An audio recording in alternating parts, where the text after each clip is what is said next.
현지 시각 기준으로 지난 10월 7일 대규모 로켓 공격으로 촉발된 이스라엘 팔레스타인 전쟁이 악화일로를 걷고 있습니다. 해당 사건을 인본주의적 시각에서 바라보는 소위 전문가들과 자칭 인텔들은 앞다투어 이 내용을 다루며 마치 그동안의 이스라엘이 저지른 잘못으로 인해서 해당 사건이 벌어진 듯한 뉘앙스로 한 발 물러서서 봐야 한다는 식의 결론을 잇따라 내리고 있죠. 또 그동안 코로나 및 백신 선동을 일삼았던 메인스트림 언론의 일방적인 이스라엘 옹호를 꼬집으면서 마치 자신들은 메이저 언론에 휘둘리지 않는 깨시민 행세를 하며 이 팔전쟁에서 묘하게 하마스를 두둔하는 듯한 모습을 보이고 있습니다. 혹자는 이스라엘 자체가 프리메이슨, 카발과 같은 글로벌리스트 세력에 의해 건국되었고 하마스도 그런 이스라엘이 방치하거나 키워줬으니 우린 이 사태를 좀 더 객관적으로 바라봐야 한다면서 사람들에게 선동되지 말라며 선동을 하고 있습니다. 참으로 어리석은 사람들입니다. 이번 이 팔전쟁의 희생자는 대부분 일반인들입니다. 실제 전쟁을 치르는 군인들도 마찬가지죠. 슈밥 같은 글로벌리스트들 본인이 직접 총 들고 나가서 싸우는 게 아닙니다. 언제나 희생양이 되는 것은 그들의 수작에 놀아나는 일반 시민들입니다. 이 둘은 구분되어야 하죠. 또한 관련 사태 보도들 중 일부의 진위 여부가 이상할 정도로 주요 쟁점이 되기도 하는데 이 또한 주요 논지를 놓치는 것입니다. 중요한 것은 거기서 현재 인질로 잡혀있는 사람들, 여행객들, 심지어 키부츠에서 일하다 잡혀간 제3국의 노동자들, 노인 및 여성과 어린아이들 등 현재 실시간으로 늘어나고 있는 사상자들입니다. 주요 언론이 팔레스타인에 대한 분노를 키우는 것으로 보일지도 모르나 그렇다고 팔레스타인 측에서 그 모든 행위를 저지르고 있는 사실 자체를 호도해서는 안 될 것입니다. 그러한 흐름으로 가서는 결국 둘 다 똑같다는 식의 양비론에 휘말려들게 되고 이야말로 하마스 측이 쌍수를 들고 반길 일이 될 것입니다. 먼저 선제 공격을 하고 민간인을 납치, 강간, 살해하고도 아무런 비난도 받지 않는데 하마스가 당연히 좋아하겠지요. 그리고 이것이 바로 글로벌리스트들이 바람하지 않는 결론입니다. 그들은 메시아의 혈통인 이스라엘과 유대인을 진정으로 반기지 않습니다. 또한 서구권의 크리스천들 중에는 유대인을 여전히 예수를 죽인 민족으로 여겨 좋아하지 않고 성경을 대체신학적인 관점으로 바라보는 사람들도 많습니다. 이들 모두 잘못된 관점입니다. 저는 개인적으로 음모론, 영지주의, 뉴에이지, 외계인 신앙 등 소위 비성경적 세계관으로 이 세상의 진실을 자신들이 모두 파악하고 있다고 여기는 사람들의 확증 편향을 볼 때마다 참으로 안타까운 마음이 듭니다. 이들은 종합적인 사고가 결여된 사람들로 나무만 볼 줄 알고 숲을 보는 능력이 없는 사람들입니다. 이들은 바티칸이 음모론의 중심에 있다는 것은 알면서도 그 바티칸이 판스페르미아설과 같은 지구 생명체 외계 기원설에 전력 투구하고 있다는 제보에 대해서는 시큰둥합니다. 자신들의 비성경적 세계관에 잘 들어맞지 않는 퍼즐 조각이 있거든요.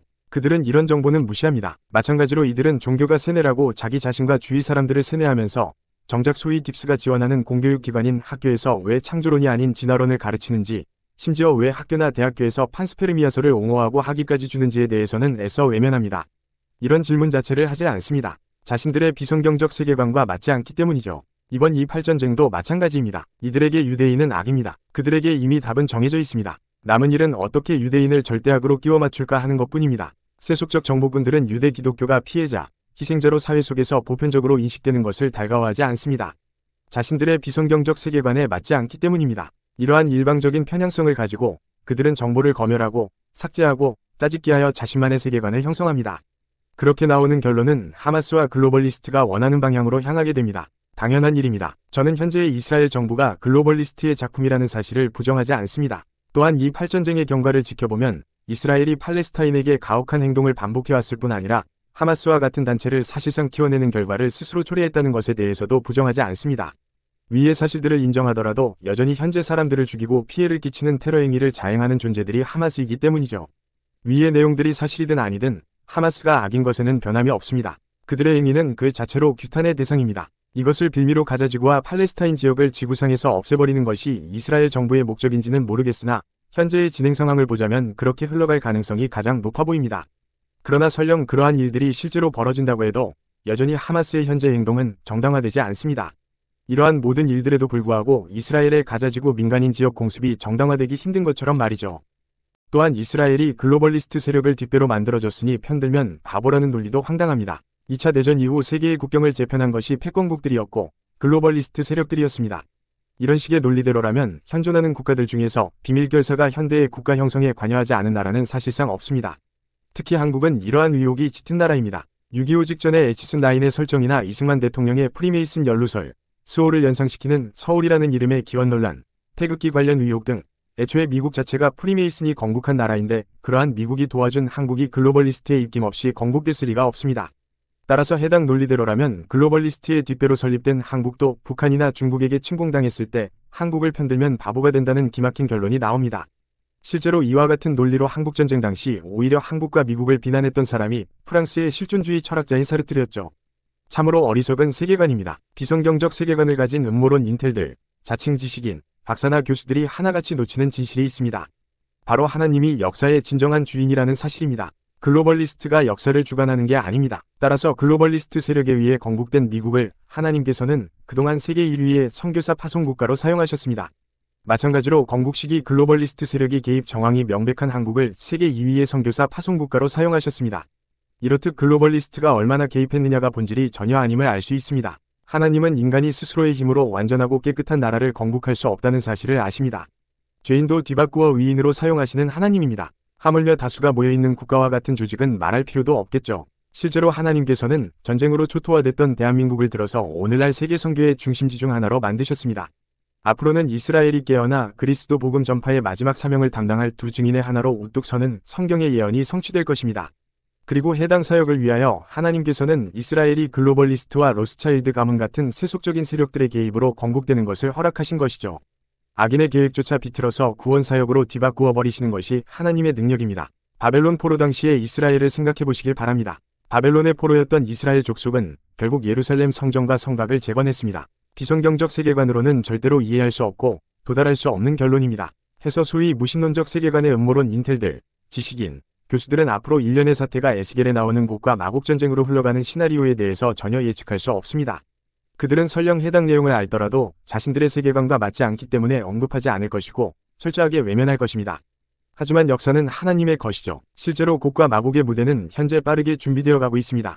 팔레스타인을 현재 강력히 지지하고 나선 이란과 함께 러시아, 터키, 이란은 이미 군사적 연대를 형성하였으며 여기에 시리아도 함께하는 중입니다. 또한 성경의 고멜 지역 근방인 벨라루스는 최근 러시아와 연대를 맺었고 남아있는 구스와 붓 또한 현재 수단에서 진행 중인 내전을 들여다보면 수단의 신속지원군 RSF 세력을 리비아 국민군과 바그너 그룹이 지원하고 있는데 여기 바그너 그룹이 바로 러시아의 지원을 받는 군사 관련 조직으로 사실상 러시아가 수단의 내전을 우회 지원하고 있는 그림이 나타납니다. 이들 수단과 리비아가 각각 구스와 붓이죠. 따라서 이들 세력이 결집할 적절한 이유만 제공이 되면 에스겔서에 예언된 모든 국가가 정확하게 연합을 맺고 이스라엘을 적대할 준비 태세는 이미 거의 갖춰진 상태입니다. 물론 아직 수단의 내전이 마무리되어야 하고 러시아의 이스라엘 전쟁 개입 명분, 애매한 사우디의 행방 등 곡과 마곡 전쟁의 예언 성취를 향한 변수는 여전히 남아있습니다만 이번 이 8전쟁의 진행 방향과 함께 수단 내전을 명분으로 패가 갈릴 가능성도 존재합니다. 실제로 이집트는 수단 내전과 관련해서 러시아, 리비아와 현재 적대 관계에 있죠. 실로 놀라울 정도로 정확한 성경의 예언이며 그 성취가 우리의 목전에 다가와 있습니다. 물론 무신론자인 자칭 음모론 인텔들, 지식인, 교수들은 이 성경 예언의 성취라는 가장 납득하기 어려운 불가해한 현상을 프리메이슨의 역사 개입을 통한 기독교 사상 주입과 같은 엉터리 시나리오로 자기합리화할 것입니다. 사실 전혀 앞뒤가 맞지 않죠. 종교가 인류의 족쇄일 뿐이라는 무신론자들의 억지 논리대로라면 대체 왜 프리메이슨의 지식을 주입하는 공교육기관인 학교에서 진화론 대신 창조론을 가르치지 않는지, 또 오늘날 미국 학교에서 대체 왜 방과 후 사탄교 특별 수업을 장려하는지 이 둘의 차이는 대체 무엇인지에 대해서 제대로 설명하지 못합니다. 무신론 음모론가들이 늘상 떠드는 정반합도 말이 안 되는 게 정반합 논리로는 계시록의 예언대로 역사를 진행하는 부분을 설명하지 못합니다. 학교에서 가르치는 진화론과 함께 비밀결사에 의한 계시록의 예언 성취가 정인지, 반인지, 합인지 구분하기 애매해지죠. 또한 이들은 세상의 언론은 안 믿는다고 하면서 외계 생명체의 흔적 발견과 같은 메이저 뉴스는 철석같이 믿고 제카리아 시침 및 히스토리 채널의 판스페르미아 내러티브를 맹신하는 등 전형적인 확증 편향의 양상을 보입니다. 앞서 말씀드린 바티칸이 시침과 판스페르미아서를 지지하는 부분을 깡그리 무시하는 패턴이 바로 그것이죠. 그러니 이런 사람들의 말은 그다지 귀담아 들을 가치가 없습니다. 어쨌든 그들은 이런 확증 편향의 세계관을 가지고 곡과 마곡 전쟁 시기에 오히려 이스라엘을 공격한 주변 아랍국들을 응원하는 논리를 펼치거나 최소한 방관하게 만드는 여론전을 펼칠 겁니다. 사실 벌써부터 그런 모습을 보이고 있죠. 혹은 유대인과 종교전쟁 때문에 엄한 사람들이 3차 대전에 휘말려 들어가 다 죽게 생겼다면서 또다시 유대인이나 종교의 모든 원인을 덮어 씌울 것입니다. 증오를 반대한다면서 정작 자신들이 반유대주의와 종교 혐오를 부추기는 자기 모순적인 모습을 보일 것입니다. 실제로 동북아시아는 이 8전쟁의 나비 효과로 인한 3차 대전 가능성이 결코 적지 않습니다. 미국이 이스라엘 전쟁에 휘말려서 상대적으로 태평양 안보가 느슨해지면 해당 찬스를 노리고 중국이 대만을 침공하거나 북한이 급습하는 시나리오도 충분히 가능합니다. 만약 이런 역사가 실제로 펼쳐진다면 이 8전쟁과 종교 자체에 대한 세계인의 혐오와 분노는 정말 하늘을 찌를 것입니다. 그리고 이러한 사회 분위기와 시대 정신이 적그리스도 같은 인물의 등장과 함께 글로벌리스트들, 네피림의 후손들이 원하는 진짜 정반합을 위한 발판으로 활용될 것입니다. 바로 이것이 종교 통합, 즉 종교를 빌미로 하는 세계대전을 벌이고 전 세계 사람들 사이에 종교에 대한 반발심과 혐오감을 부추겨 해당 여론을 토대로 전 세계 종교를 하나로 만드는 작업인 것이죠. 물론 저는 이것까지도 진짜 적그리스도 등장을 위한 속임수일 수 있다고 보지만 어쨌든 그것은 또 다른 이야기입니다. 에스겔서에는 곡과 마곡 전쟁 시기에 이스라엘의 초자연적인 현상이 발생한다고 우리에게 알리고 있습니다. 그날의 곡이 이스라엘 땅을 치러 오면 내 노여움이 내 얼굴에 나타나리라 주 여호와의 말씀이니라. 내가 질투와 맹렬한 노여움으로 말하였거니와 그날에 큰 지진이 이스라엘 땅에 일어나서 내가 또 전염병과 피로 그를 심판하며 쏟아지는 폭우와 큰 우박덩이와 불과 유황으로 그와 그 모든 무리와 그와 함께 있는 많은 백성에게 비를 내리듯 하리라. 저는 개인적으로 해당 지진이 계시록 6장의 피피달의 대지진이라고 봅니다. 이에 대한 내용을 잘못된 재림징조라는 제목으로 다뤘었죠. 이러한 해석이 맞다면 우리는 앞으로 곡과 마곡 전쟁의 대지진의 직전까지 많은 일들을 겪게 될 것입니다. 또한 적그리스도가 해당 대지진과 함께 메시아 행세를 하면서 나타나리라 봅니다. 하지만 이는 또 다른 이야기입니다. 세상 사람들이 이러한 현상을 보면 어떻게 이해하게 될까요? 그들이 하나님을 깨닫게 될까요? 아닙니다. 그들은 하나님이 계시다고 인정하지 않습니다. 완악한 영지주의자, 음모론가들은 하프와 같은 무기 시스템을 거론하면서 오히려 유대인을 대량 학살의 주범으로 지목하며 악마화할 것입니다. 또는 이때부터 지난 2023년 7월에 미국이 진행했던 UFO 청문회의 사조와 맞물려서 외계인 내러티브를 본격화할지도 모르죠. 타락한 천사들이 하나님의 기적을 자신들의 기적인 것으로 가로챌지도 모를 일입니다. 완악한 무신론자들은 수많은 초자연적 현상을 눈앞에서 보고도 하나님이 있다고 인정할 바에야 하프와 같은 음모론 내러티브나 차라리 외계인을 신으로 떠받들려 할 것입니다. 그들은 절대로 하나님의 존재를 인정하지 않습니다. 그것이 계시록이 예언하는 마지막 시대의 모습입니다. 외계인 내러티브가 본격화되면 기다리던 바티칸이 치고 나오면서 외계인 메시아 내러티브를 선동하며 적그리스도를 맞이할 준비를 할 테지만 이때의 음모론가들은 판스페르미아서를 앞장서서 추진하는 바티칸의 사악한 실체를 알면서도 끝끝내 하나님을 인정하는 세계관은 거부할 것입니다. 설령 그것이 앞뒤가 전혀 안 맞는 모순 가득한 세계관이라고 할지라도 말이죠. 이때 그들이 해당 모순을 해결하는 해법으로 붙들게 될 세계관이 바로 굿캅, 배드캅 내러티브, 즉 선한 외계인과 악한 외계인 내러티브입니다. 그리하여 그들이 그토록 어리석게 바라보던 정반합의 내러티브를 본인들이 선동하게 됩니다. 그리고 이들의 반초자연적인 세계관은 용과 바다 짐승, 적그리스도의 부활쇼로 180도 뒤집히게 됩니다. 그렇게 전세계 사람들이 적그리스도를 섬기게 되는 것이죠. 그의 머리 하나가 상하여 죽게 된 것 같더니 그 죽게 되었던 상처가 나음에 온 땅이 놀랍게 여겨 짐승을 따르고 용이 짐승에게 권세를 주므로 용에게 경배하며 짐승에게 경배하여 이르되 누가 이 짐승과 같으냐 누가 능히 이와 더불어 싸우리요 하더라. 곡과 마곡 전쟁을 묘사한 에스겔서에는 또 다음과 같은 의미심장한 구절이 나옵니다. 내가 마곡과 그리고 연안 지역에서 편안하게 살고 있는 자들에게 불을 내리겠다. 그러면 그들이 나를 여호와인 줄 알 것이다. 해당 구절의 내용은 일반적으로 러시아를 뜻하는 마곡과 해안지대에 평안히 사는 사람들, 즉 미국 간의 핵전쟁을 묘사한 구절로 해석되는 내용입니다. 곡과 마곡 전쟁 시기에 있을 핵전쟁을 짐작케 하죠. 또한 에스겔 39장 12절에서는 해당 시신을 7달 동안 정리할 것이라고 합니다. 이스라엘 족속이 7달 동안에 그들을 매장하여 그 땅을 정결하게 할 것이라. 핵전쟁으로 인한 각종 방사능이나 전염병으로 인해 시신을 수습하는데 오랜 기간이 걸리는 것을 암시하는 구절이죠. UFO가 핵미사일 기지에 출몰한다는 이야기도 이미 존재하는 것을 보면 미국 러시아 핵전쟁을 악한 외계인이 촉발하고 선한 외계인이 인류를 도와준다는 식의 적그리스도 등장을 위한 정반합 내러티브도 가능할지 모르겠습니다. 요는 이 모든 퍼즐의 조각들이 앞으로 크나큰 재난이 우리 앞에 닥칠 것을 예고하고 있다는 것입니다. 해당 곡과 마곡 전쟁 시기에 조성된 음모론 또는 선한 외계인 내러티브는 적그리스도의 종교 통합과 함께 짐승정보 신흥 종교의 밑바탕이 됩니다. 적그리스도를 메시아로 맞이할 준비 작업을 이들 각종 음모론, 미스터리 채널을 통하여 진행시키는 것이죠. 따라서 이 곡과 마곡 전쟁 시기에는 메인스트림 미디어에만 프로파간다가 존재하는 게 아닙니다. 상대적 음지인 음모론 영역에서도 프로파간다가 활발하게 진행됩니다. 특히 러시아 이란을 주축으로 하는 반이스라엘 연합군을 괴멸시키는 자연재해와 함께 하프나 외계인 내러티브를 통하여 빅텍에게 강력하게 푸시받는 음모론가들이 급부상할 것입니다. 그들이 적그리스도의 짐승정부와 종교 통합의 나팔수가 되리라 봅니다. 따라서 우리의 시대의 프로파간다는 투 트랙으로 진행이 됩니다. 그리고 현재의 선동과 프로파간다의 양상은 곡과 마곡 전쟁의 때까지 우리를 크게 두 편으로 나누게 될 것입니다. 이스라엘 대 반이스라엘, 종교 대 반종교. 여러분은 성경이 전하는 곡과 마곡 전쟁 시기에 반이스라엘의 편에 서시겠습니까? 또는 종교 자체가 문제라는 세상의 내러티브에 편승하여 그냥 방관하실 건가요? 그것이 정녕 하나님이 기뻐하시는 깨어있는 크리스천의 자세라고 생각하시면서 하나님을 믿고 교회를 다니신다면 진지하게 자기 신앙을 되돌아보시길 바랍니다. 비성경적 세계관을 가진 사람들에겐 예수님도 유대인에 불과합니다. 세상은 예수님과 관련된 모든 것을 증오합니다. 그리스도인은 세상과 같은 길을 끝까지 갈 수 없습니다. 좁은 길로 가시길 바랍니다. 이제부터는 정말로 쉽지 않은 좁은 길입니다. 어찌됐든 글로벌리스트들은 곡과 마곡 전쟁의 시기에 반이스라엘의 정서와 함께 종교 자체를 혐오하는 범지구적인 사회 분위기를 조성하고 이를 토대로 적그리스도의 종교 통합 모델을 착실하게 준비해 나아갈 것으로 보입니다. 무신론 음모론가들은 해당 종교 통합을 위한 반종교 프로파간다의 장기말로 철저하게 이용당하겠죠. 앞으로 유튜브, 인스타, 틱톡 등 각종 SNS 플랫폼에서 반종교 어젠다를 더욱 독려할지도 모르겠습니다. 그렇게 되면 돈만 되면 양잿물도 들이키는 한국인 특성상 앞으로는 인터넷에서 해당 종교 혐오 내러티브를 지긋지긋할 정도로 많이 보게 될 겁니다. 바로 이런 걸 두고 진짜 정반합이라고 하는 것입니다. 하람 아나테마, 아말렉의 왕족들은 이스라엘 민족을 지구상에서 쓸어버리기 위한 피해 맹세, 자자손손 이스라엘과 싸울 것을 다짐하는 피해 서약을 맺었습니다. 그리고 그 아말렉 왕족의 하나가 아각 사람 하각이었습니다. 아각 사람의 원어는 아각이, 즉 아말렉 왕족을 뜻합니다. 그들은 이스라엘 족속을 죽이기로 다짐한 아말렉 족속의 후손들이었죠. 이들은 창세기 3장 15절 이하의 말씀을 충실히 이행하는 옛뱀, 용의 후손들로 이스라엘과 원수가 될 운명의 사람들이었습니다. 에스더서에는 아말렉 왕족 하각과 아말렉 족속이 이스라엘 민족에게 역으로 당한 이야기가 기록되어 있습니다.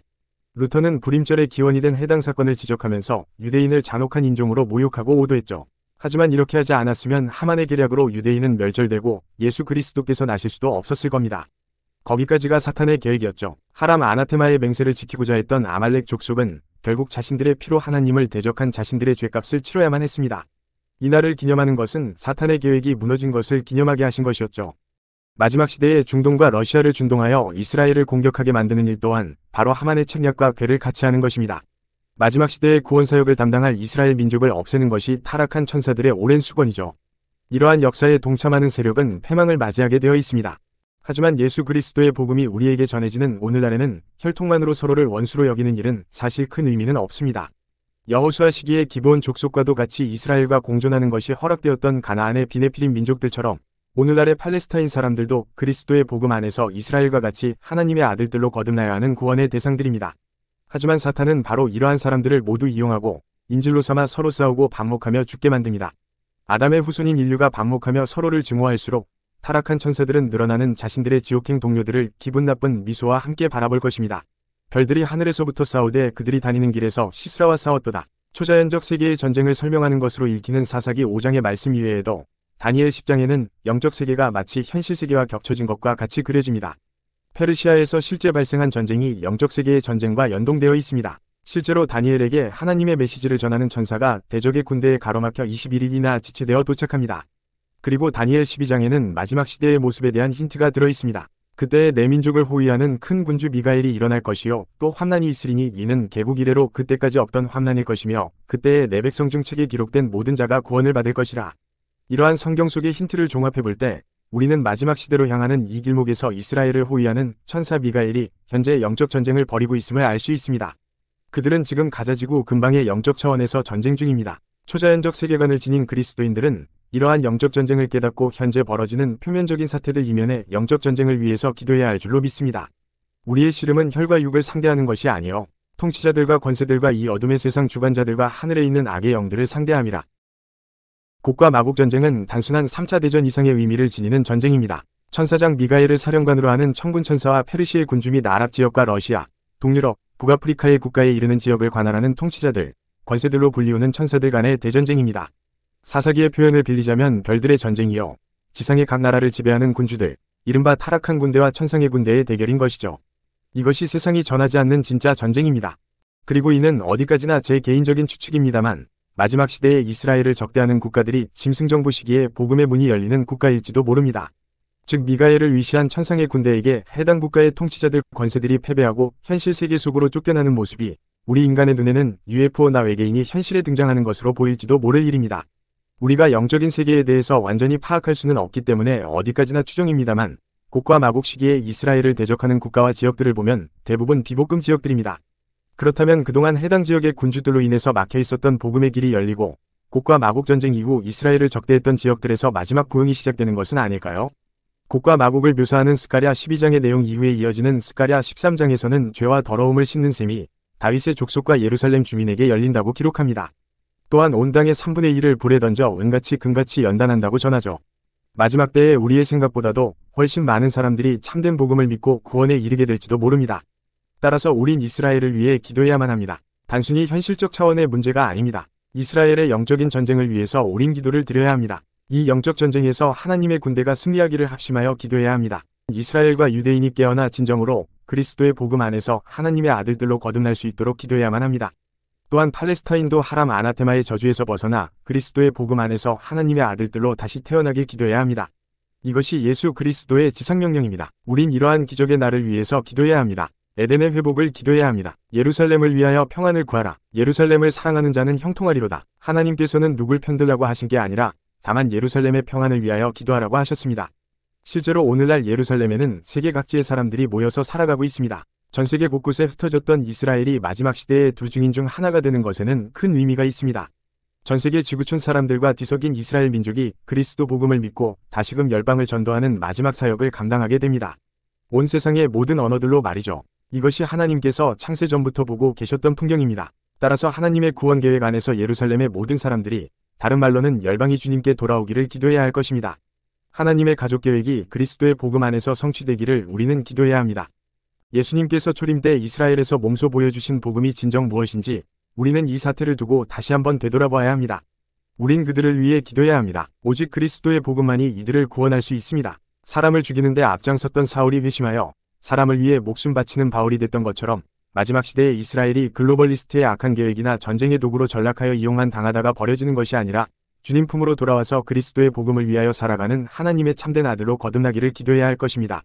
이것이 이 시대 그리스도인의 진짜 기도 제목이 되어야 할 줄로 믿습니다. 인간의 힘으로는 이 지상에 참된 평화의 시대를 가져올 수 없습니다. 오직 예수 그리스도께서 다시 오셔야 가능할 것입니다. 그리고 이 극악한 혼란의 소용돌이 끝에서 모든 사람들이 애타게 기다리는 구원자의 모습으로 적그리스도가 먼저 등장할 것입니다.